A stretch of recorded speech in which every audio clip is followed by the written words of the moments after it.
Is this the day we get to see Mathis De Ligt make his full debut for Manchester United? Well, there are doubts over the fitness of Harry Maguire, who was without a doubt one of our best players in the last game against Fulham. I'm going to tell you details about that. Meanwhile, Scott McTOMINAY, there is a bidding that Man United are still looking at, but still do not really think about accepting it. 25 million euros is what Napoli have placed in first for the signature of Scott McTominay. Whereas as well, we are not sure whether AMAD Diallo will be available for the game later on today, but he is bereaved. He has lost a loved one. Welcome again, guys. I've got to give you all these details in just a few minutes. But I'll start off with the match. Of course, we are taking on Brighton today, an important game, second game of the season. But for me, I'm hoping that Mathis De Ligt will make his first debut, full debut for United. But I'm worried, guys, and we've been quite critical of Harry Maguire, guys, in recent months. But honestly, I've been trying to study Harry Maguire and his career. This guy has been so unfortunate with injuries. Look at his injury record. Now, from way back as let me just even start from but as well back as 2019. But let me just start with 2023 because that's not so far. From Feb 2023, he had a knee injury. Then April again suffered something else. Still in then in August 2023, then September 2023, December 2023, he was nursing a groin and hip and pelvic injury. Then February 2024, he was suffering something else. March 2024, injured again. April 2024, a thigh injury. May 2024, a calf or shin or heel injury, out for 4 weeks. August 2024, more injuries for Harry Maguire. He's still now nursing a thigh injury after that beautiful performance in the first game of the season against Fulham. Honestly, this guy, and remember he's over 30. Honestly, let's really give it to him. He has tried to fight, guys. It's not easy at this level to play through injuries like this. Harry Maguire has really tried. But before we would be worried. I mean, who is going to come in and start in his place? But I think now we're okay. I think this the doubt because he's 75% going to be available. The chances are 75% that he will be there. The slim 25% perhaps points to Mathis De Ligt making his full debut. In my Prebo 11, I would put De Ligt next to Lisandro Martinez. I want to get a feel of the two and we see how it all looks. And of course, Nusal Mazraoui on the right, Diallo on the left, in the middle, Casemiro, Kobe, and Bruno up top, Zakzi, then Garnacho. If Amad is available, let him start on the right. If not, let Garnacho go on the right, and Marcus Rashford starts on the left. Simple. But I think this is the day we get to see Mathis De Ligt make a full debut. The director of Bayern Munich has been all talking and trying to defend their decision to sell Mathis De Ligt because he was a fan favorite. Fans love him, and he was saying that, we sat down and with the manager Vincent Company and decided that we wanted a left-footed centre back, and painfully we had to let go of Mathis De Ligt. That's why they signed Hikori, the boy who broke his leg. But he says it doesn't. They don't do things because of fan favorites. They do things because of the club and the team and what they think will work for the team. But yeah, so the thing is, it's not like they let go of Mathis De Ligt because they didn't like him. And there are people who are worried about that, saying that we are getting a player who is used, faded out and stuff. But Mathis De Ligt has still got football in his feet. I feel like in the future he can actually even be a lead of this team, probably. So that's what's going on. So I expect a debut for Mathis De Ligt, a full debut for Mathis De Ligt today. But let's, of course, we know that AMAD Diallo lost his mother. Of course, it's not the biological mother, but this is the mother of his two siblings. And, people were, of course, trying to wonder what was then going to happen. Was he going to be available for the game today? I think depends on the I think it all depends on the relationship he had with her. I mean, he could have been a mother but distant, no relationship and stuff, or he could have been the one in the house with the father and and stuff like that. We can't know how it was, but we will get to know, of course, later today whether he will be a part of the team or not, because at times such losses are the motivation for players to come out there and actually play their best, because they want to probably dedicate a performance to the deceased and stuff. So we don't know, honestly. I can't sit here and pretend to know, but Amad Diallo would have been good. I think it would be a bad thing if Amad missed out on a few games for United. I think this is the season we are feeling it's his. This should be the season where he takes the league by storm. Started the first game, played fairly well. He wants to play the next one. He wants to be consistent. So this setback, I feel, if there is a way he can be motivated to look beyond it and concentrate on the game, I mean, I think it would be good. Of course, but we Africans always love to mourn our people. When you lose someone, we Africans want to be there and stuff. That's our culture.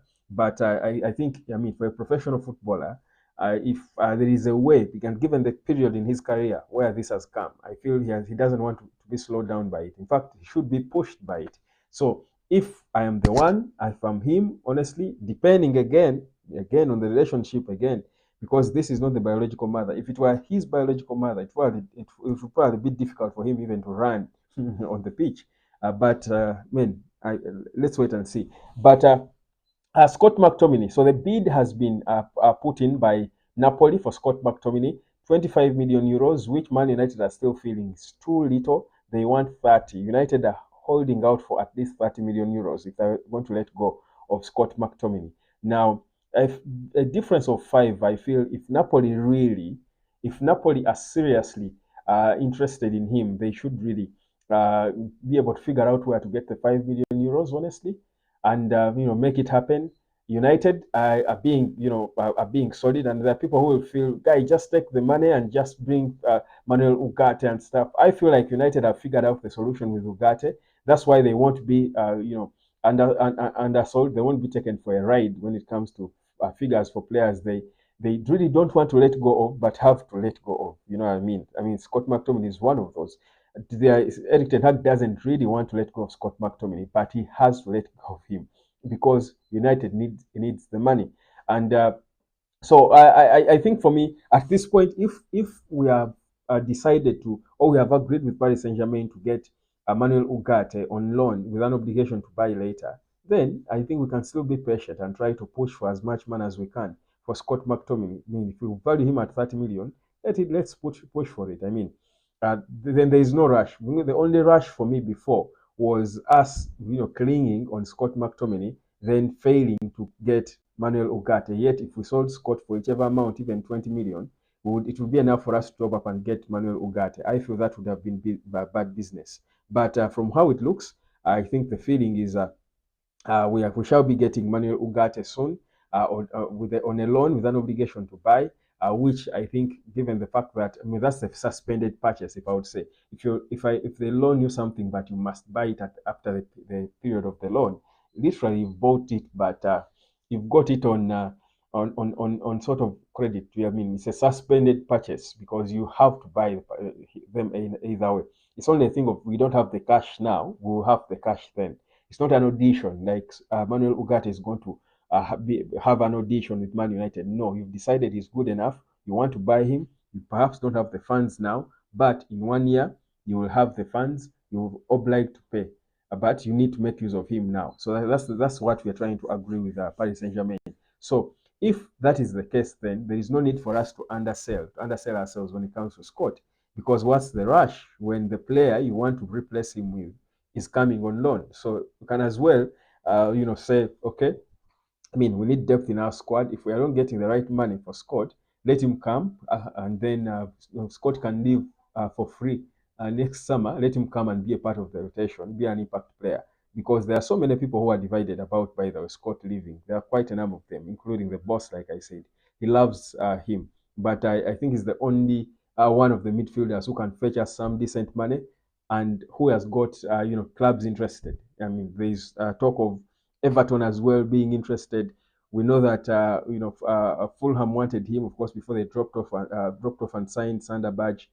We know that teams in Turkey wanted him, Fenerbahce and the like. So really, he's an item, he's an asset. Like they say, one man's meat is another man's poison. Scott McTominay is meat for so many clubs. So for me, I think I won't stress about what's happening with Scott and which fee we're getting. For me, the point is we are advanced in getting Manuel Ugarte, and that is what matters. If we can get Ugarte, I don't care when Scott leaves and for how much. I think we are okay. We are good. Sophia Namrabat, I've been told this morning that in the coming days we could start, in the final days of the transfer window, Man United could quickly move to try and see if they can bring in Sofiane Amrabat, because they seem to have given him an assurance that after all this busy transfer business, I mean, you will come for him. And that's why Fiorentina have not been quick to go and try to get other clubs, buying, because the reality is Amrabat may not really want to go back to play for Fiorentina, and there are teams that are interested. Napoli was one of them, of course, looking at him as a backup in case they fail to get Scott McTominay, who is the top priority. There are several clubs in Turkey and elsewhere. Even Crystal Palace, I understand, wanted him in the Premier League. So uh, Scott, but Scott is still waiting for United, because he seemed to have been given the assurance that United would come for him, and he's rather Amrabat, not Scott, but he seems to have been given the assurance that United would come for him. So he's in no rush to move elsewhere, because there are some days still left in the window. About what? About 6 days. Today is 20 what? 24th. So about a week, let's say. So Amrabat could come in as a late arrival. For the moment we sign Manuel Ugarte, chances are in the next few days, maybe on deadline day, like we did. I think we got him on deadline day in the past window when we got him on loan. I think he came on the deadline. It could be the same this time around, but Amrabat is still on the radar for Man United. But first, after we get Manuel Ugarte. It could change in the event that Scott McTominay stays. It's also possible that Amrabat might then not come, but we seem to have the funds made available for him, because he's not expensive. I think we might pay an extra 10 or thereabout million if you are going to get him from Fiorentina. So watch out for that, story. But going back to the game later today, my expectation is a win for United. The thing I want to see Man United do and Erik Ten Hag do is, first of all, put Joshua Zirkzee there. Don't start a game without a number 9. We saw it against Fulham, and those are chances we shall rue at some point in the season. And I've said it several times before. This season will head to the wire. It will go to the wire, not just for the winner, even for the top 4 places. There are so many teams that will be so competitive this season.